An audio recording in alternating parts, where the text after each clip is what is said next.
In an essay for The New Yorker, Molly Ringwald reflected on her own experiences with sexual harassment in Hollywood, including an explicit comment once made by Jeffrey Katzenberg, the head of a major studio, and, incidentally, someone who claims himself to be horrified by the Harvey allegations, was quoted as saying, "I wouldn't know Molly Ringwald if she sat on my face," she said of a Movie Line article in the 1990s, which included a reported quote from Katzenberg at the end of a paragraph about the song Molly by alternative rock group Sponge included below.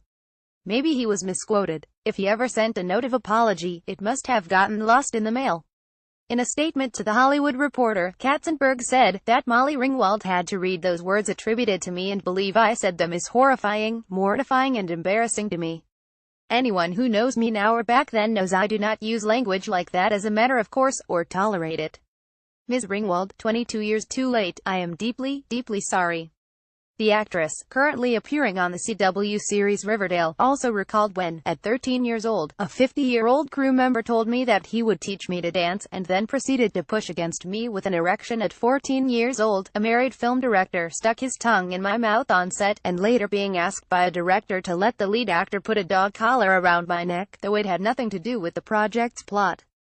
Her New Yorker piece, titled All the Other Harvey Weinsteins, comes after more than 40 women have accused the disgraced Hollywood mogul of sexual harassment and assault, dating back decades.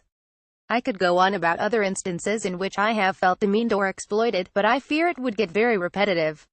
Then again, that's part of the point, she explained, of harassment being pervasive in Hollywood. I never talked about these things publicly because, as a woman, it has always felt like I may as well have been talking about the weather. Stories like these have never been taken seriously. Women are shamed, told they are uptight, nasty, bitter, can't take a joke, are too sensitive. And the men, well, if they're lucky, they might get elected president. She continued, "My hope is that Hollywood makes itself an example and decides to enact real change that would allow women of all ages and ethnicities the freedom to tell their stories, to write them and direct them, and trust that people care. I hope that young women will one day no longer feel that they have to work twice as hard for less money and recognition, backward and in heels. It's time." In the Opt, Ringwald also recalled working with Weinstein on the 1990 movie Strike It Rich. Ringwald was 20 years old at the time and fresh off starring in Pretty in Pink and The Breakfast Club.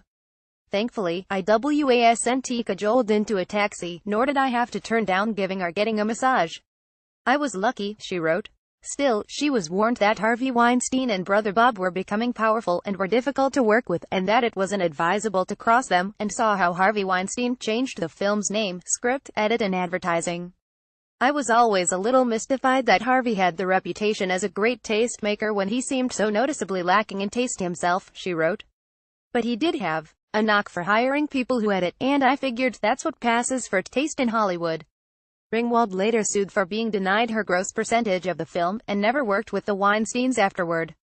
Katzenberg, the former chairman of Walt Disney Studios and CEO of DreamWorks Animation, who now runs the digital media firm WNDRCO, previously told The Hollywood Reporter that he was paralyzed when Weinstein asked him and other top Hollywood executives to publicly vouch for him ahead of his termination from the Weinstein Co. He responded to Weinstein's request by saying, "You have done terrible things to a number of women over a period of years. I cannot in any way say this is okay with me. It's not at all, and I am sickened by it, angry with you and incredibly disappointed in you." Jackie Strauss contributed to this report. October 17, 3:30 p.m., updated with Katzenberg response.